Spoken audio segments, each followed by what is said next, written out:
I love that band. The Georgia Satellites and Battleship Chains. That track first appeared on their self-titled 1986 debut album. Actually a cover version, first performed by a band called The Woods. And it's been covered since by the Wild Hearts, as well as R.E.M. and Warren Zevon. It's a great song. And Georgia Satellites end up this edition of the Radio 2 Rock Show.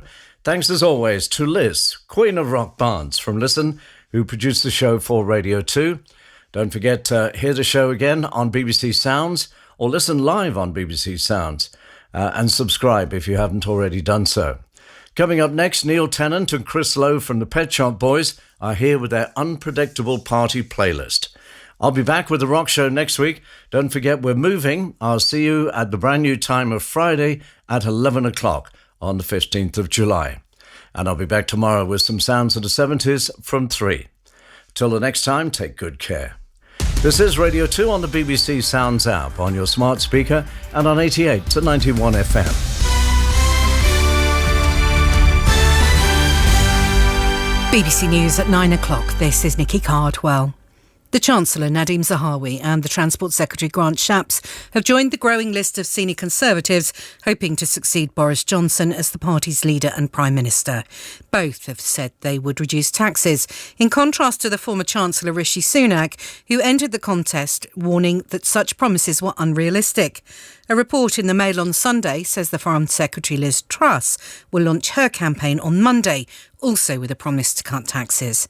The chairman of the Commons Culture Committee, Julian Knight, says he's backing her. She's not factional. She's someone who has broad appeal across the party.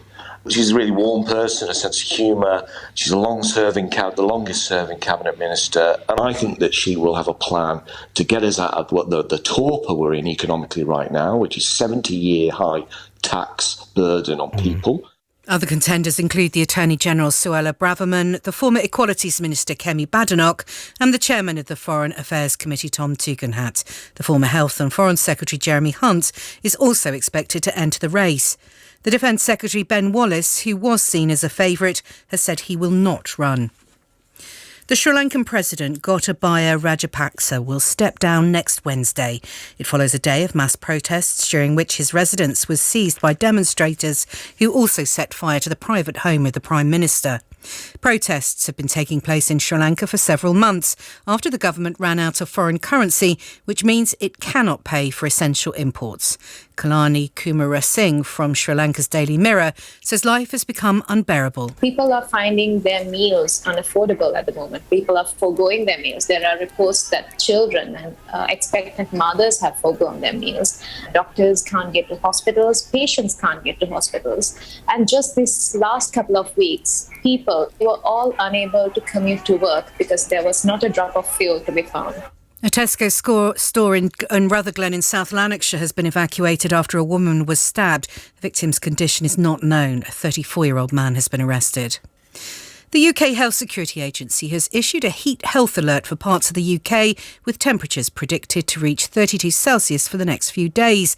People are advised to shade or cover windows and check that fridges are working properly and medicine is stored correctly. The president of the Royal Meteorological Society, David Griggs, explains how hot it's likely to be. I don't think we're seeing exceptional temperatures. I don't think we're going to see many records broken, but we're certainly going to see temperatures that break the threshold for a heat wave. For example, here in Devon, where I am, 3 consecutive days with the maximum temperature over 25 is defined as a heat wave, whereas in London, 3 days over 28 degrees is defined as a heat wave.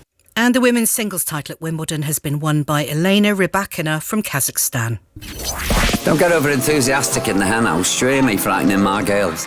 Paul O'Grady. Just want it nice and simple. On BBC Radio 2. I once knew somebody who stayed here and they had a bottle of highly expensive suntan cream with the fancy name Facteur 50. Stunk to high heaven.